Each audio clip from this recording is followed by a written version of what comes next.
Europeans have always defamed heroes, because colonialism wasn't just about stealing land. It was about stealing memory. It was about rewriting who deserved to be remembered and who deserved to be erased. And when they couldn't erase, when the drumbeat of revolution was too loud, when the people refused to die quietly, they did what cowards do. They lied. They slandered. They distorted. They named every act of resistance a crime, called every rebellion disorder, every revolutionary a tyrant, every freedom fighter a warlord, because they knew something that most history books still won't admit. The heroes of the colonized were the executioners of empire. Let's be precise. Haiti, Toussaint Louverture, organized the only successful slave revolution in history. He defeated France, Spain, and Britain in battle. Yet French textbooks called him a loyal servant who turned into a dangerous extremist. American ones barely mention him. And Napoleon? They still teach his military genius, not the fact that he re-legalized slavery and starved Haiti for embargoes for daring to be free. Burkina Faso, Thomas Sankara, renamed the country from Upper Volta, a name the French gave it based on a river, to Burkina Faso, land of upright people. He banned female genital mutilation, ended government corruption, and made the country food self-sufficient in 4 years. But go read Western media from the time. They called him anti-West, too idealistic, a dictator in disguise. Why? Because he told the IMF, World Bank, and France to go to hell. And that's the one thing Europe can't forgive. Sovereignty. The Congo. Patrice Lumumba's only crime was wanting an Africa that didn't bow. He warned that colonialism never left, just changed its clothing. Belgium tortured and assassinated him with CIA help. Then they kept his tooth. Yes, Europe literally extracted and hoarded his remains like relics. And for 60 years, European journalists called his death necessary.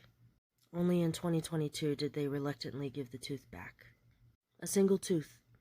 No apology. No indictment. Kenya, Dedan Kimathi, led the Mau Mau rebellion against British rule. He was executed by the British in 1957. For decades, Britain called him a terrorist. They buried him in an unmarked grave. Meanwhile, they ran concentration camps. Yes, literal ones. For Kikuyu civilians, tortured children, and castrated prisoners. But somehow Kimathi was the savage? India, Bhagat Singh, was 23 when the British hanged him. The Empire called him a dangerous anarchist. Today they say he was too radical, because he didn't ask for freedom. He demanded it. The Philippines, Andres Bonifacio, founder of the Katipunan revolutionary movement, was branded by Spanish friars as a bandit. His crime? Declaring independence from Spanish rule and trying to redistribute land. Europeans always found brown revolutionaries more dangerous than brown kings. Because a revolutionary doesn't just want a crown, he wants justice. The Americas, every indigenous leader who resisted genocide was labeled a criminal. Crazy horse? Hostile? Sitting bull? Threat to order. Tupac Amaru II? Traitor to Spain. Tecumseh? Enemy of civilization. And civilization? The ones that used smallpox blankets and massacred entire cities? That civilization? Even their own exiles weren't safe from slander.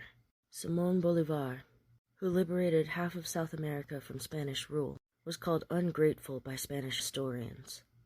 Che Guevara, who challenged American imperialism in Latin America and Africa, was smeared for decades as a murderer by the same CIA that funded fascist dictatorships across the globe. Nanny of the Maroons in Jamaica, leader of guerrilla resistance against the British, was described as a dangerous influence on the slaves. Notice the pattern? If you kill for empire, they call you a hero. If you fight back, they call you a threat. They gave medals to the monsters who ran the Belgian Congo, but jail time to the men who fought to liberate it. They put Winston Churchill, who starved millions in Bengal, on the 5-pound note, and put revolutionaries in unmarked graves. Even their silence is violence. Europe has thousands of statues of mass murderers: Columbus, Leopold, Rhodes. But where are the monuments to Louverture, Sankara, Lumumba, Ya Asantewa, Queen Nzinga, Boudica, Nani, Kimathi, Bhagat Singh, Tupac Katari, Malcolm X? They don't just omit, they erase. They don't just slander, they sanctify their villains and bury our saints. And let's not forget, they even slandered the colonized version of Christ, Jesus, a dark-skinned, anti-empire, anti-moneylender, table-flipping revolutionary, was turned into a blonde-haired, blue-eyed empire mascot. The same Rome that crucified him built cathedrals in his name. The same Europe that enslaved millions spread Christianity with whips and guns. They turned liberation theology into imperial doctrine, because even their religion is a rebrand. So when they call your heroes violent, when they call your resistance chaos, when they tell you you're rewriting history, remember, Europeans have always defamed heroes. Because if they ever told the truth, their whole house of cards would collapse. Cope.